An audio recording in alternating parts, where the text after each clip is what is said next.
Assalamualaikum warahmatullahi wabarakatuh. Saya Cica Yustiana Pratama, NIM 0419101171. Di sini saya akan mempresentasikan tentang teori struktur modal. Yang pertama, pengertian struktur modal. Struktur modal berkaitan dengan pembelanjaan jangka panjang suatu perusahaan yang diukur dengan perbandingan utang jangka panjang dengan modal sendiri. Teori struktur modal menjelaskan apakah kebijakan pembelanjaan jangka panjang dapat mempengaruhi nilai perusahaan, biaya modal perusahaan, dan harga pasar saham perusahaan. Permasalahan yang dijelaskan dalam teori struktur modal adalah bagaimana pengaruh struktur modal terhadap nilai perusahaan, biaya modal perusahaan, dan harga pasar saham. Asumsi yang terkait dengan teori struktur modal. Yang pertama, tidak ada pajak dan biaya kebangkrutan. Yang kedua, rasio utang terhadap modal diubah dengan jalan perusahaan mengeluarkan saham untuk melunasi utang atau perusahaan meminjam untuk membeli kembali saham yang beredar. Yang ketiga, perusahaan mempunyai kebijakan untuk membayar seluruh pendapatan kepada pemegang saham dalam bentuk dividen. Yang keempat, nilai harapan distribusi probabilitas subjektif pendapatan operasi setiap perusahaan di masa yang akan datang sama bagi semua investor. Yang kelima, pendapatan operasi perusahaan diharapkan tidak mengalami pertumbuhan. Pendekatan dalam struktur modal. Yang pertama, pendekatan laba bersih. Yang kedua, pendekatan laba bersih operasi. Yang ketiga, pendekatan tradisional. Yang keempat, Modigliani Miller position. Pajak dan struktur modal. Jika pasar tidak sempurna, nilai perusahaan dan biaya modalnya dapat mengalami perubahan karena terjadi perubahan struktur modal. Salah satu ciri pasar tidak sempurna adalah adanya pajak. Pajak dibedakan menjadi dua, pajak atas pendapatan perusahaan dan pajak atas pendapatan pribadi. Yang pertama, pajak pendapatan perusahaan. Manfaat penggunaan utang bagi perusahaan kalau ada pajak adalah biaya bunga dapat dipakai untuk mengurangi pajak.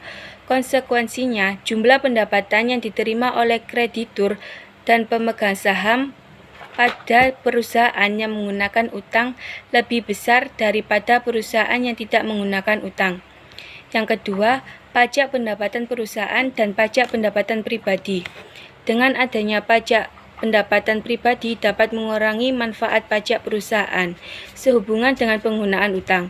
Jika pendapatan atas utang dan saham dikenakan tarif pajak yang sama, total pendapatan yang diterima direktur dan pemegang saham pada perusahaan yang menggunakan utang hanya saja nilainya berkurang. Pengaruh biaya kebangkrutan terhadap tingkat pengembalian modal sendiri. Perusahaan menghadapi suatu kondisi yang tidak pasti. Oleh karena itu, ada kemungkinan perusahaan mengalami kebangkrutan yang akan menimbulkan biaya kebangkrutan. Adanya biaya kebangkrutan merupakan indikator ketidaksempurnaan pasar yang akan mempengaruhi struktur modal perusahaan. Apabila ada kemungkinan terjadi kebangkrutan dan biaya kebangkrutan cukup besar, maka perusahaan yang menggunakan utang mungkin kurang menarik bagi investor. Hal ini disebabkan perusahaan yang menggunakan utang kemungkinan bangkrutnya lebih besar daripada perusahaan yang tidak menggunakan utang. Kalau terjadi kebangkrutan, pemegang saham akan menerima pembayaran yang lebih kecil dibandingkan jika tidak terjadi kebangkrutan. Konsekuensinya, tidak mengembalikan utang yang semakin besar. Pengaruh struktur modal terhadap nilai perusahaan jika ada pajak dan biaya kebangkrutan. Jika ada pajak dan biaya kebangkrutan semakin banyak, jumlah utang dibandingkan dengan modal sendiri pada mulanya meningkatkan nilai perusahaan. Hal ini terjadi karena pengaruh penghematan pajak yang berdampak meningkatkan nilai perusahaan lebih besar daripada pengaruh biaya kebangkrutan yang berdampak pada penurunan nilai perusahaan. Namun demikian, jika penggunaan utang dibandingkan dengan modal sendiri melampaui titik tertentu, penggunaan utang yang semakin besar dibandingkan modal sendiri akan berdampak pada penurunan nilai perusahaan. Signaling teori. Berdasarkan signaling teori, perusahaan yang mampu menghasilkan laba cenderung untuk meningkatkan jumlah utangnya, karena tambahan pembayaran bunga akan diimbangi dengan laba sebelum pajak. Suatu perusahaan yang memprediksi labanya rendah akan cenderung menggunakan tingkat utang yang rendah.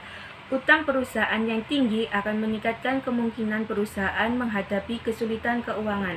Pecking order theory, suatu kebijakan yang ditempuh oleh perusahaan untuk mencari tambahan dana dengan cara menjual aset yang dimilikinya. Menurut teori ini, manajer keuangan tidak memperhitungkan tingkat utang yang optimal. Jika ada kesempatan investasi, maka perusahaan akan mencari dana untuk mendanai kebutuhan investasi tersebut. Perusahaan akan mulai dengan dana internal dan sebagai pilihan terakhir adalah menerbitkan saham. Peranan pecking order. Yang pertama, penggunaan pendanaan internal. Manajer tidak dapat menggunakan pengetahuan khusus tentang perusahaannya untuk menentukan jika utang yang kurang beresiko mengalami misprice, karena harga utang ditentukan semata-mata oleh suku bunga pasar. Pada kenyataannya, utang perusahaan dapat mengalami gagal bayar.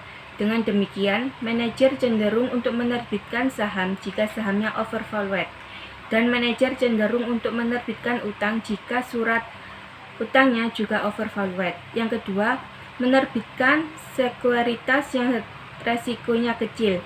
Ditinjau dari sudut pandang investor, utang perusahaan masih memiliki resiko yang relatif kecil dibandingkan dengan saham, karena jika kesulitan keuangan perusahaan dapat dihindari, investor utang masih menerima pendapatan yang tetap.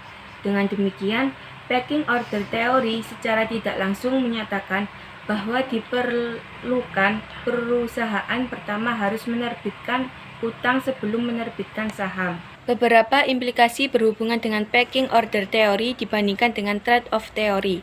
Yang pertama, tidak ada target jumlah utang. Berdasarkan trade-off teori, setiap perusahaan menyeimbangkan manfaat utang, seperti penghematan pajak dengan biaya utang dan biaya kesulitan keuangan. Jumlah utang yang optimal tercapai ketika manfaat marginal utang sama dengan biaya marginal utang. Sebaliknya, pecking order teori tidak menyatakan jumlah target utang. Yang kedua, perusahaan yang menguntungkan menggunakan utang lebih sedikit. Perusahaan yang menguntungkan akan menghasilkan kas dari dalam perusahaan, sehingga mengurangi kebutuhan pendanaan yang berasal dari luar perusahaan. Semakin besar arus kas dari perusahaan yang lebih mampu menghasilkan laba akan meningkatkan kapasitas utang perusahaan tersebut. Yang ketiga, perusahaan menyukai kelonggaran finansial.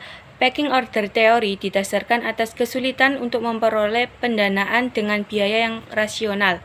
Masyarakat yang spektif berpikir suatu saham adalah overvalued jika manajer mencoba untuk menerbitkan saham lebih banyak, sehingga mengakibatkan harga saham akan mengalami penurunan.